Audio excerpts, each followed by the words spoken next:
మొదట ఆయన రాజ్యమును, ఆయన నీతిని వెతకండి, అప్పుడు అవన్నీ మీకు ఏం చేయబడతాయి? అనుగ్రహించబడతాయి అనే మాట ఉంది, చూసారా? దేవుడు పట్టుకున్నాడు, దేవుడు కనుగొన్నాడు, డిసప్పాయింట్ అవ్వలేదు. ఈసారి ఇంకొంచెం ప్రయాసపడ్డాడు, కష్టపడ్డాడు, ప్రార్థన చేసుకున్నాడు, అటెంప్ట్ చేశాడు. 172 మార్కుల గవర్నమెంట్ జాబ్ సాధించాడు. ఒకళ్ళు ఎవరైనా, if you are struggling to get a job today, ఒక జాబ్ సాధించడం కోసం మీరు స్ట్రగుల్ అవుతున్నారా? ఒక పరీక్షలో ఫెయిల్ అయిపోయాను కాబట్టి ఇంక నేను మళ్ళీ ట్రై చేయనండి అని అనొద్దు.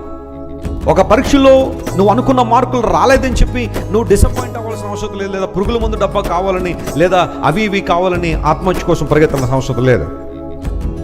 Life is not a job, job is a part of life.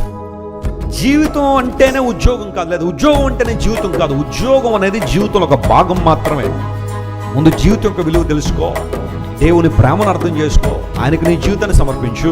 ఆ తర్వాత దేవుడు నీకు కావలసిన సమస్తాన్ని ఏం చేస్తాడు? ఆయన సమకూర్చే దేవుడు ఆయన.